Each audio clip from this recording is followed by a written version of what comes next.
Drop it.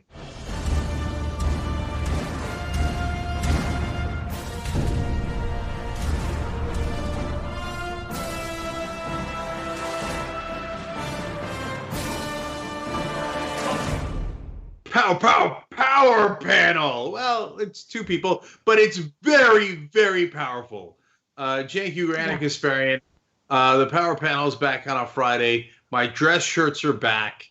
Some of my jackets are back. Okay, look. Where'd they go? They were somewhere, and they have now been recovered. There's scavenging going on. Okay, you got to make do in these tough times, Casper.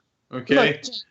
Look, we're definitely undergoing tough times. Everyone's feeling it. But the one highlight of having to do the show remotely was that I thought I escaped that power panel animation.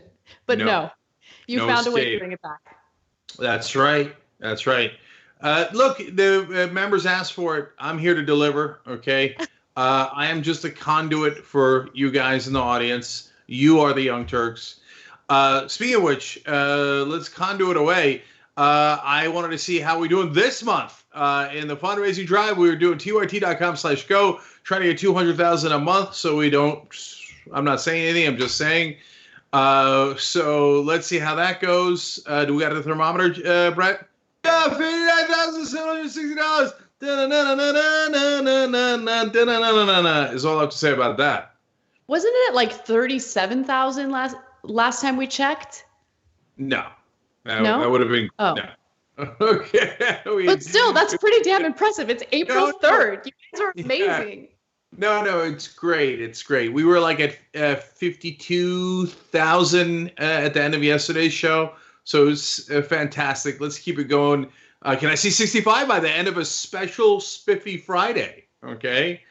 Anyway, but only do what you can, as I always say. Okay, it's tough times for everybody. All right, later in the program, I am going to go ballistic. I know, fill in the blank. No, in this case on Wisconsin, I cannot believe they're going to have an election on Tuesday. We're going to cover it here, but I don't know. The wake in Wisconsin. I think they're playing with their own lives. I mean, I don't mean just they're playing with the poll workers' lives. They ain't going to go to the polls themselves. But I think it's literally criminal negligence. All right, we'll talk about it later in the show. Meanwhile, tons of stories to get to right now. Speaking of criminal negligence, we bring you Jared Kushner. Yes. All right. Well, Jared Kushner is ripping a page out of his father-in-law's book by basically blaming governors for not doing their due diligence in preparing for the coronavirus.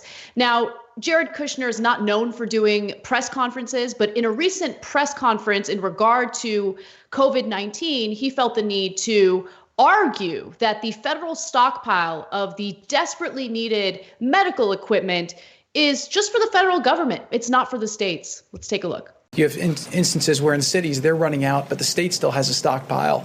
And the notion of the federal stockpile was it's supposed to be our stockpile. It's not supposed to be state stockpiles that they then use. So we're encouraging the states to make sure that they're assessing the needs. They're getting the data from their local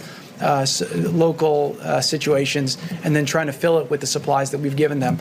The same thing with the masks. Okay, so let me just go ahead and fill in the blanks. First off, the whole purpose of the federal government is to keep Americans safe in the times of crisis. And right now, we are experiencing a crisis. This idea that states need to deal with this situation individually and the stockpile in the federal government is for the federal government, what does that even mean?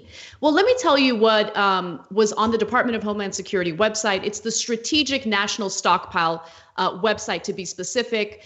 It noted, until today, by the way, when the Trump administration changed it, that when state, local, tribal, and territorial responders request federal assistance to support their response efforts, the stockpile ensures that the right medicines and supplies get to those who need them most during an emergency. The stockpile could resupply state and local public health agencies in a catastrophic health event, kind of like the catastrophic health event we're experiencing right now. And just to give you a little bit of history, when it comes to that stockpile, To satisfy demand in the case of emergencies like the coronavirus pandemic, the federal government in 1999 established the Strategic National Stockpile, a last resort cache of drugs and supplies intended to be tapped only in moments of crisis. We are now currently in a moment of crisis. And the issue here is that the federal government did not do a good job maintaining things like ventilators to make sure that they would work as soon as we would need them for service. Donald Trump has failed to pull the trigger when it comes to the Defense Production Act. And so they're refusing to take responsibility for their own actions and blaming governors for what's happening right now, which is ridiculous. Okay, so let's break it down one by one. So Jared Kushner says, not for the states, it's for us. Who is us? No one has any idea what he means by us. Does he mean the federal government? Because the federal government's almost, minuscule compared to the 330 million people in the country that are in the states. Does he mean the Kushner and Trump family? There's some chance. He might literally mean this is for the Oval Office and the White House. And when you're all dying, we're not going to let go of our masks. And I'm going to explain the stockpile in a second in terms of how much is left. That might actually inform that. And that's why he might be saying it in that way. But the law until today was super clear. The website was clear. Everything was clear. Obviously, it's for the human beings called United States citizens that happen to live in the 50 states. It doesn't mean anything other than that. It doesn't mean us on planet Saturn. It's here in America for the states, obviously. Okay, this is absurd. Okay, second of all, this idea of states, man, it's ain't got nothing to do with it. And it's hey, let Rhode Island deal with it. What am I, the president? Yeah, it's like, let's say the Japanese bombed Pearl Harbor, and FDR in that analogy would say, hey, man, that ain't got nothing to do with me, man. Let Hawaii deal with it. Okay, hey, if they go to California next, California should fight the Japanese and the Nazis first, and then we could come in as a supplement. No, that's not how it works. And you said we were on a wartime footing. You used the Defense Production Act. That means the federal government is the one that's supposed to coordinate the United States of America. So these guys are absurd, but I have more on the stockpile in a second. So I want to go to the second video because this need to pass the blame on anyone other than members of Trump's administration is so pathetic. Their unwillingness to take responsibility is so pathetic. And this is what happens when you have an inexperienced little boy who has, no expertise other than being Donald Trump's son-in-law, making decisions when it comes to a crisis like this pandemic. Take a look at what else he had to say. The states should know how many ventilators they have in their states. And by the way, some governors you speak to are senators, and they don't know what's in their state. Some governors I'll speak to, and they'll know to the number how many ventilators they have in their state, because that's the first thing a good manager will do.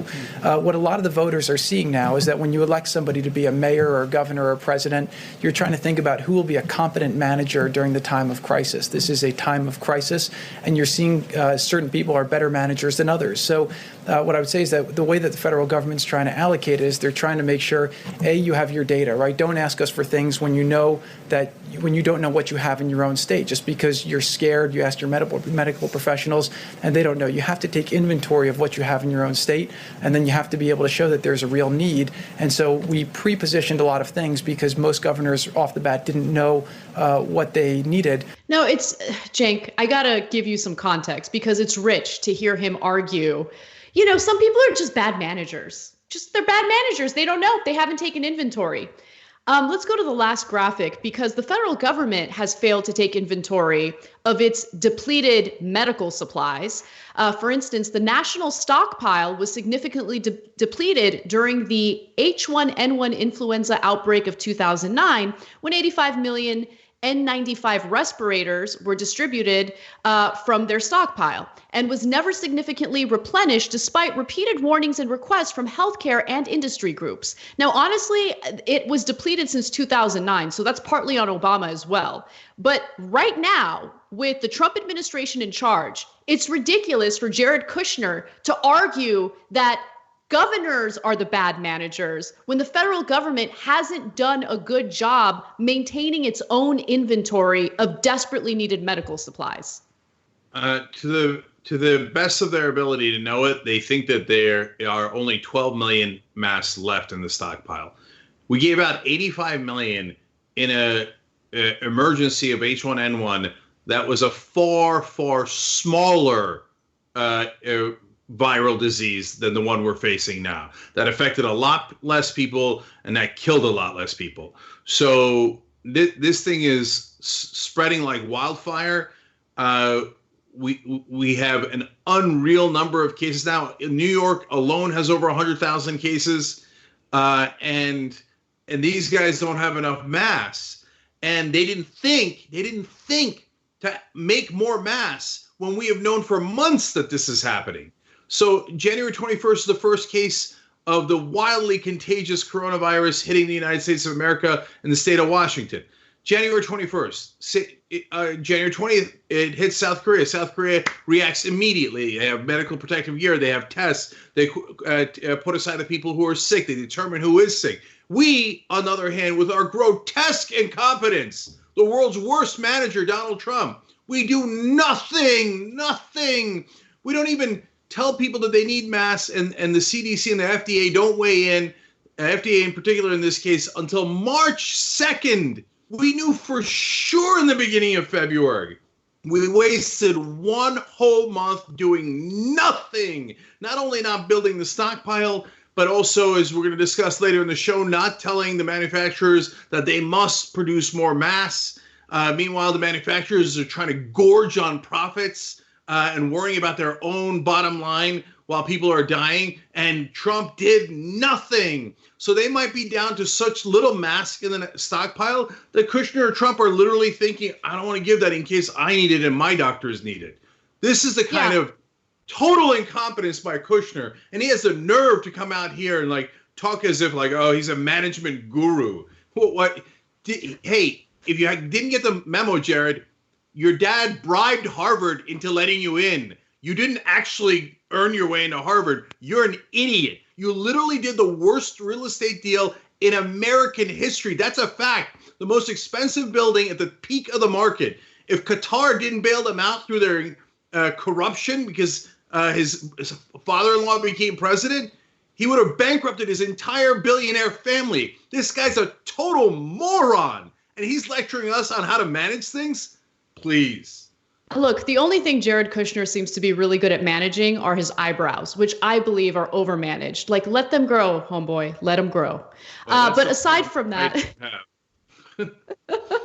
well, aside from that, though, I do want to say, you bring up their incompetence, their lack of preparedness for this pandemic. So what does a leader do once they realize that they've made a big mistake? A true leader takes responsibility and tries to make things better, to correct the mistakes.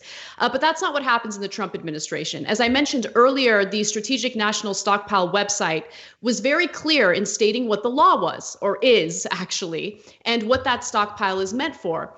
After Jared Kushner's ridiculous press conference and the backlash that he received, the Department of Homeland Security changed the website to say the following: the Strategic National Stockpile's role is to supplement state and local supplies during public health emergencies. Many states have products stockpiled as well. The supplies, medicines, and devices for life-saving care contained in the stockpile can be used as a short-term stopgap buffer when the immediate supply of adequate amounts of these materials may not be immediately available.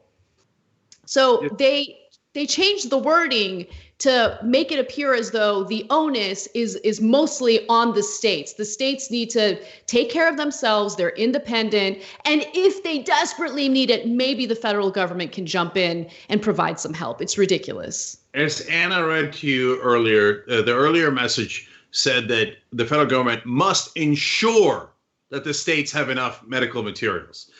The new language says, I guess we'll be a supplement or something. What are we? The federal government? What are we, the United States of America? No. If there's a massive medical emergency, let's hope that South Dakota and Delaware figure it out. And so when you change government websites afterwards to make them factually incorrect, and you make it so that it makes it seem like the people in charge were correct in hindsight, there's a phrase for that, and it's literally political correctness. They changed the website so it wouldn't be factually correct. It would be politically correct so that Trump and Kushner wouldn't get mad at the website and at the people that are running the factually correct stuff. This is literally what the Soviets and, yes, the Germans did during World War II. They would not allow things that were correct into the press or into the government. They would literally tell people what is the politically correct position. And now the new politically correct position, thanks to Kushner, is, yes, states, you're on your own. Hope that Arkansas figures it out. Whatever. It's not like we have any responsibility. His father-in-law said it. He said, I have no responsibility at all. Well, that's the buffoon, the idiot, the lazy, incompetent manager we have in charge. Gee, I wonder why we have an out-of-control epidemic, and now we lead the world in most number of cases.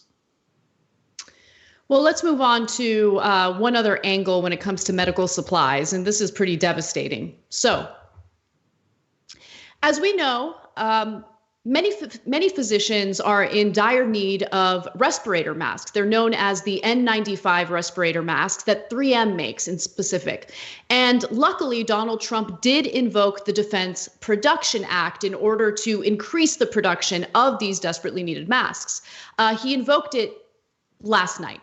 Okay, so that's more incompetence from Donald Trump, especially when it comes to an issue that's been raised over and over again for a long time now. Okay, now the text of Trump's order issued directs acting Homeland Security Secretary Chad Wolf to use any and all authority available under the act to acquire from any appropriate subsidiary or affiliate of 3M Company the number of N95 respirators that the administration determines to be appropriate. So look, this is good news. Unfortunately, he invoked the Defense Production Act a little too late, but at least he invoked it. It's the bare minimum at this point. But here's one other part of it that actually makes this story a little more complex. So in its statement, according to CNBC, the company said the Trump administration also requested that 3M cease exporting respirators that we currently manufacture in the United States to the Canadian and Latin American markets.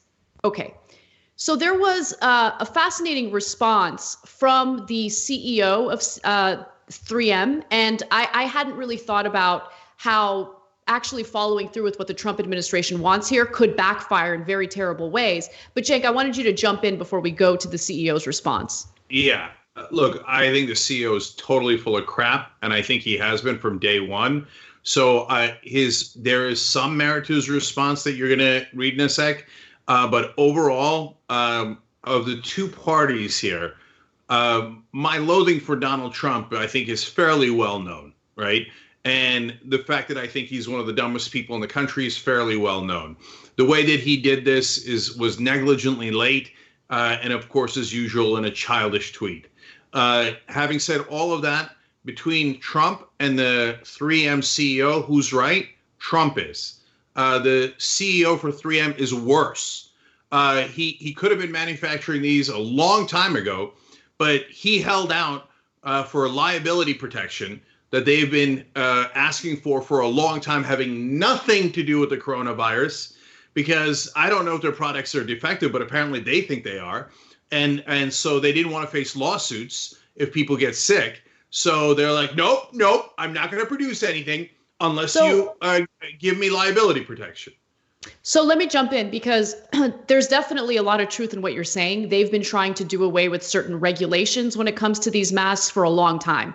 And I want to be specific about the regulations and what they entail. So they make different masks based on the job that various people are doing. So there are regulations ensuring that the masks provided to doctors fit a certain way in order to protect them, but they also create N95 masks that are used for construction workers. And so the requirements for the construction worker masks are also different. What they've been trying to do for a long time before this pandemic is essentially do away with those regulations so they're not held liable in the future if there are issues with those masks. Now, with this pandemic, they tried to also get rid of those regulations because they wanted to be able to, according to them, produce more of these masks without worrying about it being a liability if they don't follow the regulations that are on the books. So there's definitely truth in what you're saying. But at the same time, if you're in the middle of a crisis, I just think Trump should have taken action immediately, right? So let's do what it takes to get those masks produced ASAP. That includes maybe rethinking the regulations and also, of course, invoking the Defense Production Act, which Trump was asleep at the wheel on until last night. Okay, so let me explain what should have happened, okay? So first of all, they should have gone to 3M on January 22nd. As soon as we had the first case, I would have asked the scientists, it spread like wildfire in China. Is there a chance it's going to spread like wildfire here? They would have immediately told you yes. And then you wouldn't have known all the things that you know today back then. But the scientists already knew a lot, right? And the very first thing that you'd want is test kits. We got to get test kits. We had almost none in the country.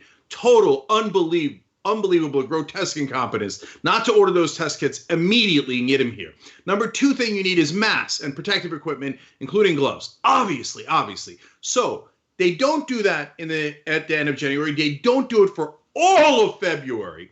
Finally, Mike Pence gets his ass down to 3M headquarters on March 5th, okay? There, the CEO of 3M says to him, hey, I can make 100 million of these a month, which is what we need, right? He says, but I'm not going to. I'm going to just continue making 5 million for medical reasons, and I'm going to continue to make the other ones for industrial reasons. Now, if I'm Mike Pence, here's my reaction. Number one, no. That's not going to happen, and I'm not going to leave here until if you tell me you can make 100 million medical masks, that's what you're going to do, okay? And so, but he asked him, and I would have asked him too, why not? And my guess is, okay, and I don't know what Pence learned. I don't know if he bothered to ask him this part. Number one, why do you continue to insist on making industrial masks when we just told you it's an absolute emergency and this is not January anymore, it's not February anymore, now we're in March, everybody knows, right? We need all those medical masks. My guess is they make more profit from the other masks. And then they're still exporting masks. Yes, Latin America needs it. Yes, Canada needs it. Other places need it. Yes, there's a humanitarian need. But our outbreak was already shaping up to be gigantic, and it turns out it was gigantic, and we do lead the world. We need the masks. So you need it. My guess is, why do they want to keep shipping it overseas? Because they have contracts, and they probably make more profit on that. Money. And then he says, oh, well, look, I'm not going to do it unless you give me liability protection that I've been asking for all this time, having nothing to do with coronavirus. Money. No. Yeah.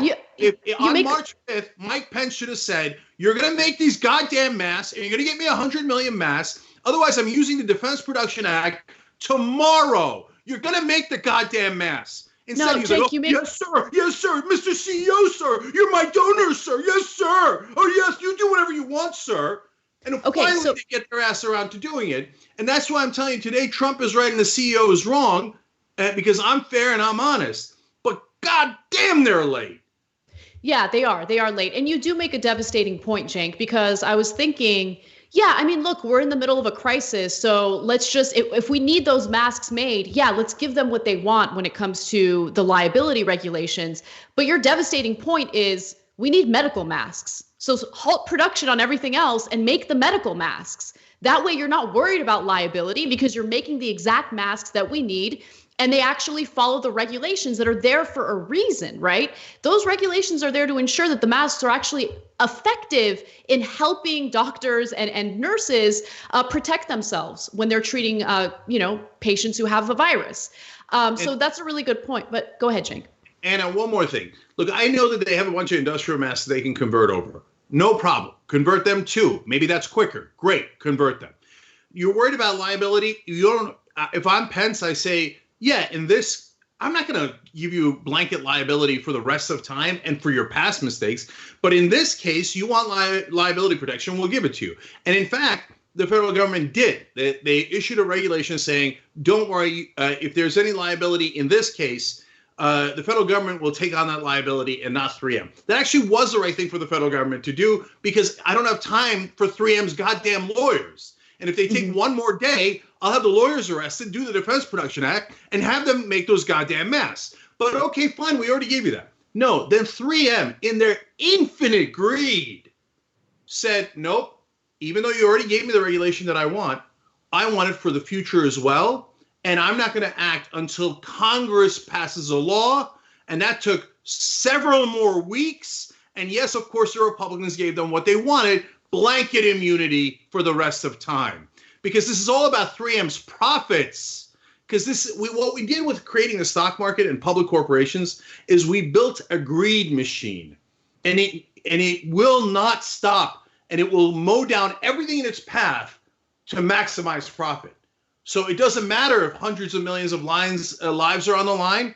Maximize profit. Otherwise, I'm not making a single mask. And that's what they did. They should have broken that CEO's back proverbially well over a month ago and have him doing those masks. I don't know how many lives were lost because the CEO was worried, hey, look, if I don't make maximum profit here, I'll get fired later and I'll lose my multi-million-dollar job. So I got to just crush the American people for longer and longer and longer to maximize my profit. That's what he did. Let's just be honest about it.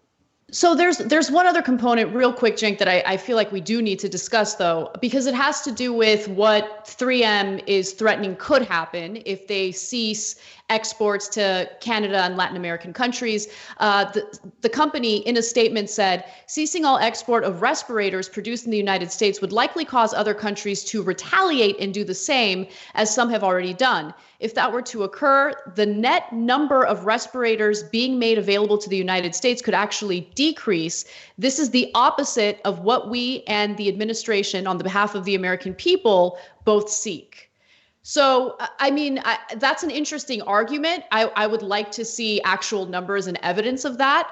But, you know, and I don't know specifically in the case of 3M, but what I do know, just to kind of buttress your point, Cenk, is based on multiple reports, including a great piece written by Li Fong at The Intercept, you're right in that a lot of these medical companies, medical supply companies, have been making deals not with hospitals abroad, not with, you know, public officials abroad, but with private companies abroad. They've been entering these contracts and selling to private companies in foreign countries. And so there is some question about a profit motive there. And at the end of the day, the people who get screwed are average citizens, both here in the United States and in other countries. So in this case, the problem is everyone involved is either a crook or an idiot. So it's impossible to know. So if you had a functioning government, then you could trust that they've done the calculations on it. And they've had all this time now about 2.5 months. You'd think someone in the massive United States government would have said, hey, how many masks do we export? How many do we import? If we import more masks than we export, then we don't want to piss off our trading partners because then we'll have net less masks in the country. And can we look at Thailand that produces a lot of masks? I'm just saying as an example, I don't know that particular country does. But if it were the case, Thailand produces a lot of masks, but Vietnam doesn't, or reverse it. It doesn't matter, right? Well, maybe we could make a deal with Thailand, but not with Vietnam. You would have made all of these calculations. And in a situation like this, you actually would have been fairly crass about it because I need masks to protect my own people. And if it turns out I'm going to send less masks to Thailand, this is a very, very, very rare situation where that's the decision you got to make. But no one made that calculation in the United States government because we didn't elect competent leaders to run a government.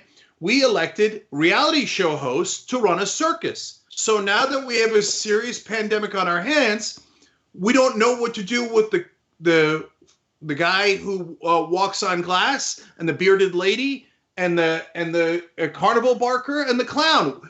They're like, okay, where should the clown go? The clown shouldn't go anywhere because he shouldn't be in government. So do I know import or export more masks? No. Does anyone know? No. So it's possible that 3M is right that we import more. Do I trust 3M? Hell no. 3M doesn't care about it. And by the way, I'm not saying this about like that 3M is particularly evil or their CEO is. No, they're all replaceable. They're widgets. we've created a system with public corporations where they're all must, by law, maximize profit. The only thing they're allowed to do is be greedy. So even when so many people's lives are on the line, the CEO goes, yes, but how am I going to make a buck? It's about me and my company and my shareholders making money. I don't care about your lives. And that's the system we created. So even if you took out that CEO, you'd put in another CEO who's just as vicious. And if he wasn't that vicious, his board would fire him and say, oh my God, in the middle of a pandemic, you did not maximize our profit. Guaranteed. That's why it's ridiculous when people say that, you don't want government to take control of things like healthcare, because if you have a serious situation like a pandemic, companies are going to step up and do kind things out of the goodness of their hearts. That's not the way things work, and we're seeing it in real time. We got to take a break. When we come back, we have more news for you, including Donald Trump's retaliation against a member of the military for speaking the truth. We need to talk about a relatively new show called the Republic, or UNFTR. As a Young Turks fan, you already know that the government, the media, and corporations are constantly peddling lies that serve the interests of the rich and powerful. But now there's a podcast dedicated to unraveling those lies, debunking the conventional wisdom. In each episode of the Republic, or UNFTR, the host delves into a different historical episode or topic that's generally misunderstood or purposely obfuscated by the so-called powers that be, featuring in-depth research, razor-sharp commentary, and just the right amount of vulgarity. The UNFTR podcast takes a sledgehammer to what you thought you knew about some of the nation's most sacred historical cows. But don't just take my word for it. The New York Times described UNFTR as consistently compelling and educational, aiming to challenge conventional wisdom and upend the historical narratives that were taught in school. For as the great philosopher Yoda once put it, you must unlearn what you have learned. And that's true whether you're in Jedi training or you're uprooting and exposing all the propaganda and disinformation you've been fed over the course of your lifetime. So search for UNFTR in your podcast app today and get ready to get informed, angered, and entertained all at the same time.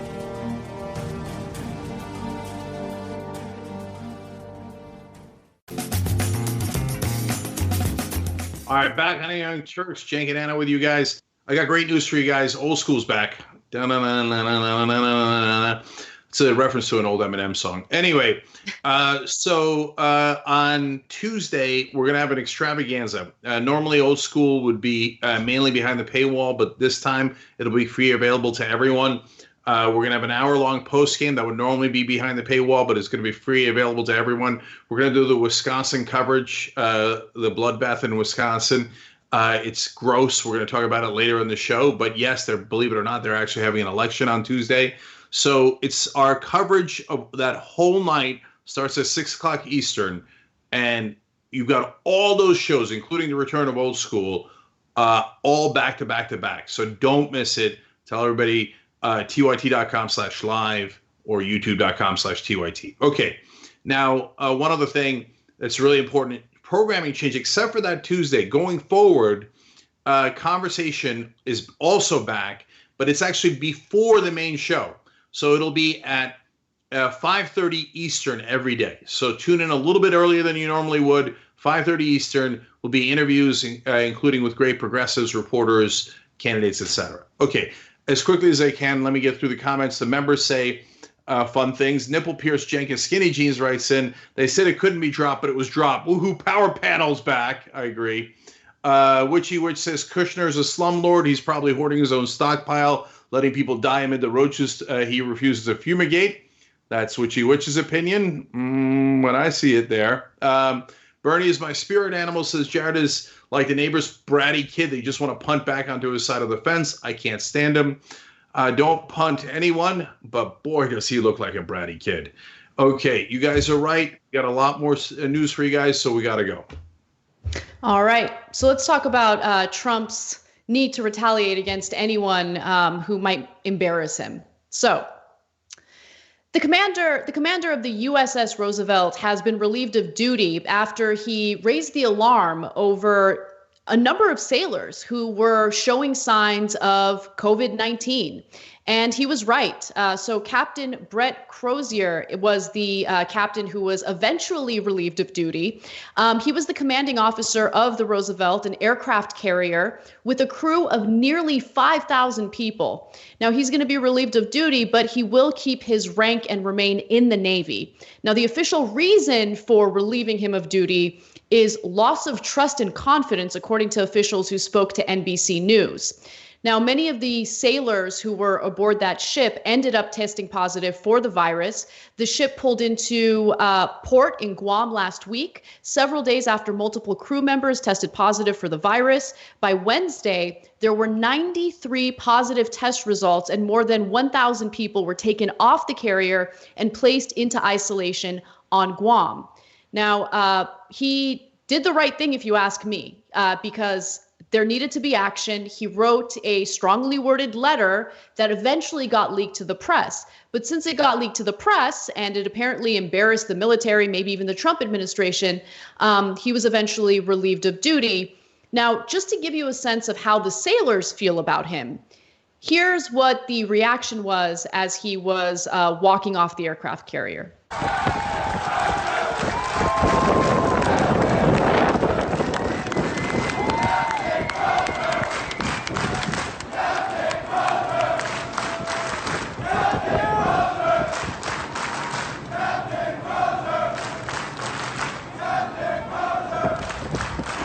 Okay. Look, I have a lot to say about this. First of all, that's a movie scene, man. That's the end of Dead Poets Society. Oh, Captain, my Captain. They're chanting Captain Crozier, because he did his job. His job is to save those guys' lives. And whether it's a war or it's a virus that's threatening their lives, you don't write that email unless you already asked and you didn't get it. And God damn it, you got guys that might die on that ship, and you're going to write an email to your superiors, and you're going to say, I need the help, and I need it now. And they have this flimsy excuse about, oh, he didn't write it the right exact way. Get out of here. Nobody believes that. You know what happened? Is the minute it hit the press, Trump's feelings were hurt. He caught feelings. How dare this guy to say that we're not taking care of their troops? That could hurt my poll numbers. This guy's hurting my poll numbers. And you can tell from the reaction of the head of the Navy, because as he's relieving him of duty there, he keeps saying he's a wonderful commander and he's a terrific guy. And you can tell he's saying, I don't want to do this, but I was told that I have to do this. So you got to get off the ship, and we're going to put on some lackey who's not going to protect the sailors in that case, who's not going to give a damn about them, who's going to be a piece of crap careerist that is going to not care about those guys, but going to care about the most important person in the country, which is Donald Trump, for this corrupt, sick Trump administration. Donald Trump does not care about the lives of anyone, including our troops, including these sailors. He doesn't care about anything other than himself. You're right, Cenk. All he cares about is his own self-image.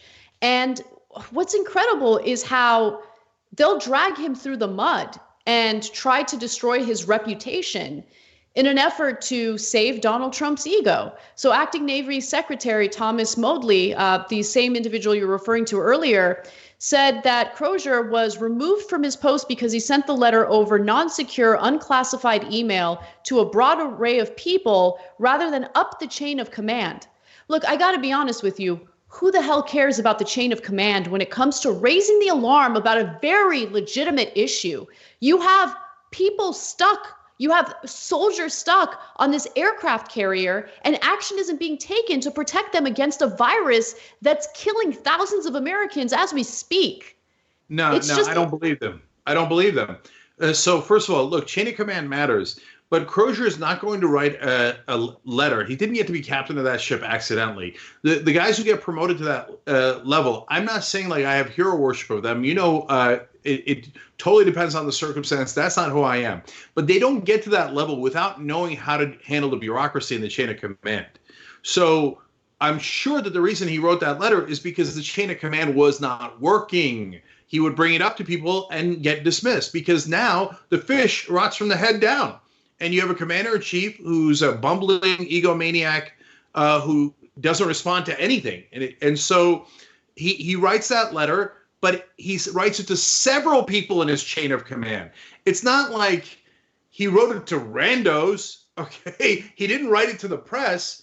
He wrote it to multiple people in the chain of command. So the other person who I'm sure is livid is a person in the chain of command right above Crozier, because it embarrasses that guy, because he apparently didn't do anything to fix the situation. That's why Crozier had to write it to multiple people in the chain of command in order to get action done. So this is all about hurt feelings. It has nothing to do with actually protecting the troops. So now, if you're a current service member or a veteran, you know what the priorities of this administration are. Those service members, it's their last priority. Who cares? But, oh my God, getting embarrassed politically, that could hurt their career a tiny bit. That's their priorities. We got to take a break. We'll be right back. At TYT, we frequently talk about all the ways that big tech companies are taking control of our online lives, constantly monitoring us and storing and selling our data. But that doesn't mean we have to let them. It's possible to stay anonymous online and hide your data from the prying eyes of big tech. And one of the best ways is with ExpressVPN. ExpressVPN hides your IP address, making your activity more difficult to trace and sell to advertisers. ExpressVPN also encrypts 100% of your network data to protect you from eavesdroppers and cyber criminals. And it's also easy to install. A single mouse click protects all your devices. But listen, guys, this is important. ExpressVPN is rated #1 by CNET and Wired magazine. So take back control of your life online and secure your data with a top VPN solution available, ExpressVPN. And if you go to expressvpn.com/TYT, you can get 3 extra months for free with this exclusive link just for TYT fans. That's expressvpn.com/TYT. Check it out today. All right, back on the Young Turks. Member comments as usual, and tyt.com/join to become a member. More critical than ever.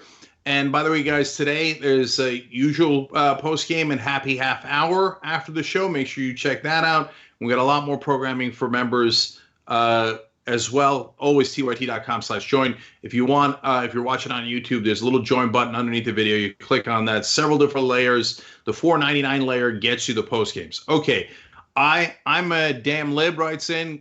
Going down with the ship has a new meaning. Unfortunately, true. Eclectic Miscellaneous says, so Captain Crozier was relieved of duty because of, quote, loss of trust and confidence. God, I wish we could do the same thing to Trump. Well, we kind of can, but it would require a strong Democratic Party. And Gabby Marita says, sailors, not soldiers, on behalf of the great Chris Huck. So Chris is a veteran sailor, and he's part of our Pittsburgh office, and he's awesome. But I hope we didn't say soldiers. I said sailors, I said service members, but maybe one of us said soldiers. So if we did, thank you for correcting us, Gabby. We appreciate that. And I end that thought with Captain Crozier, Captain Crozier. If no one else does, I'll make a movie out of it. All right, Anna, what's next? All right. So let's talk a little bit about the Democratic primaries, because there is some news on that front. So the Democratic Party in Wisconsin has decided that they will move forward with their primary election on Tuesday, April 7th, putting both voters and poll workers in danger during the middle of this pandemic. Now, as Wisconsin moves ahead with its scheduled elections on Tuesday, according to the New York Times, which include both presidential primaries, a statewide Supreme Court race, and local races, more than 1,850 municipal clerks and thousands more poll workers will be thrust into frontline positions as the nation's struggle with the coronavirus. Now, keep in mind that a number of poll workers have decided to say that they're not going to show up, and for good reason. They don't want to put themselves in danger. They don't want to contract a virus and then spread it to their loved ones. One poll worker named Angie Kopas told the New York Times, quote, "I'm scared. On election day, we're exposed to them and everyone they came across.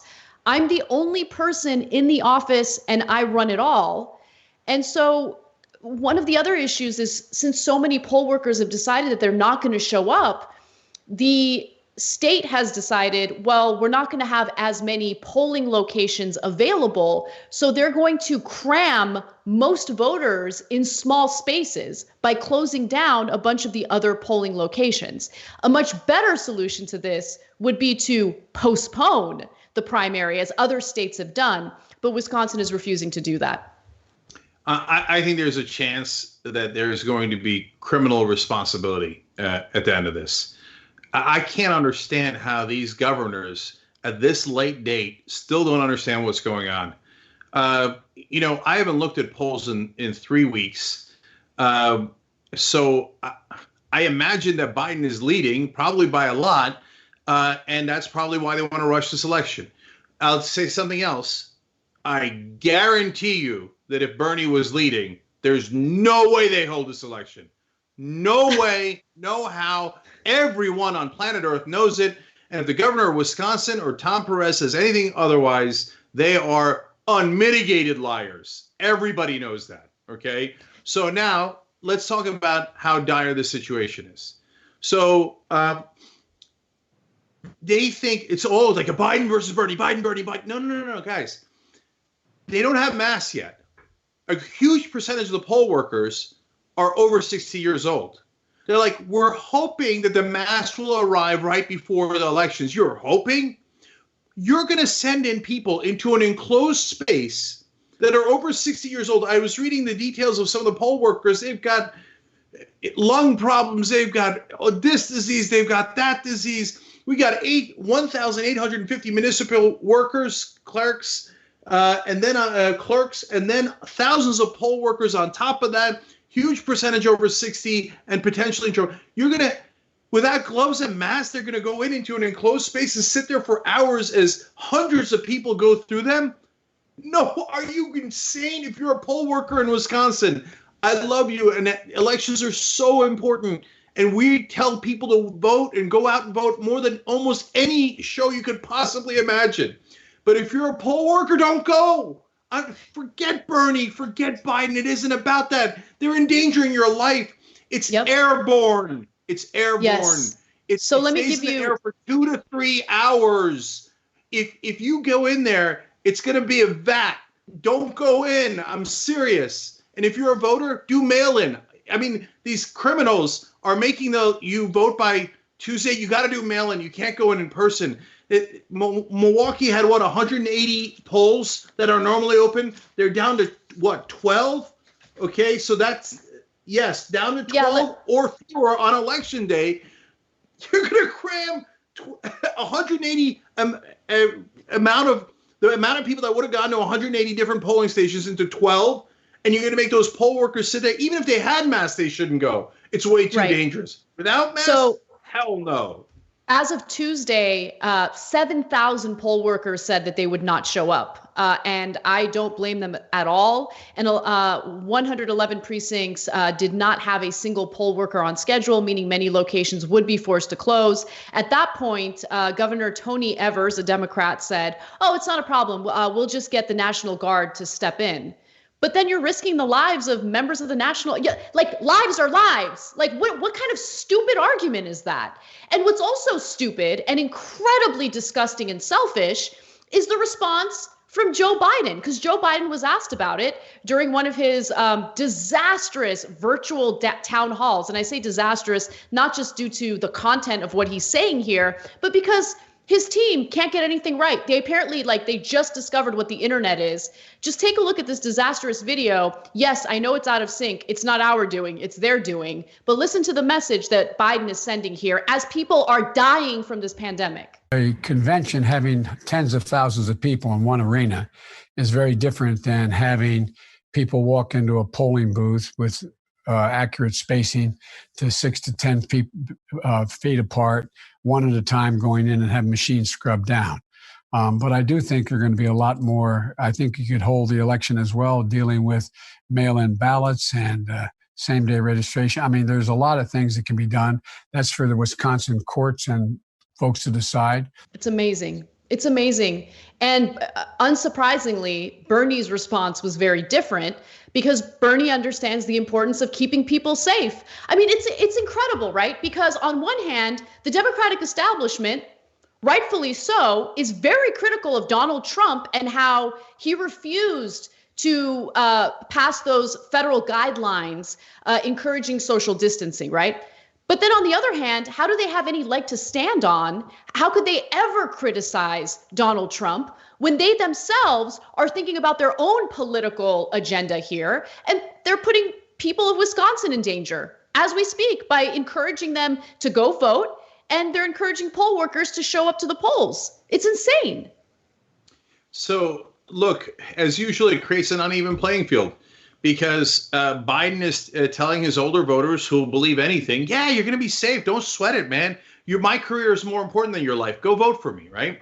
But we as progressives, we're going to tell you the right thing to do because we actually care about you. I would love for Bernie to win. If Bernie wins in Wisconsin, it'd be a huge shock. It would say that he's back in the ball game. It could be a game changer, et cetera. But I'm going to tell you now, unless you got a mail-in ballot, do not go to those polling stations because I care about your life more than I care about anybody winning. So I'm not going to send you into a room where hundreds of people have been, maybe thousands of people. They expect 500,000 people to vote in person on Tuesday. Okay, you're going to walk into those rooms. If you brought a mask, they didn't all bring masks. And if you don't have a mask, don't go anywhere near it.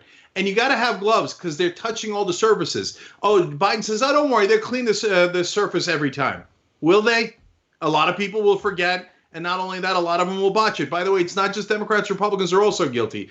The Republican legislature of Wisconsin is demanding that they vote immediately. Maybe their motive is, hey, as many Democratic voters as we can kill will be better off in the general election. I don't know what the Democratic governor's motive is. I don't know what Tom Perez. I do know what their motive is. Win for the establishment at all costs. It is grotesque. 3 poll workers in Florida already got coronavirus from a polling station.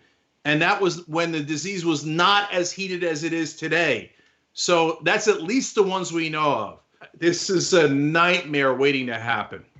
They just don't value people's lives. They just don't. All of this is politically motivated on both sides. And it's just it's right in front of our faces. And anyone who dares to criticize this decision, right, will get blasted on Twitter. Soledad O'Brien will cry about it. But okay, Soledad O'Brien, why don't you show up to Wisconsin and work at the polls?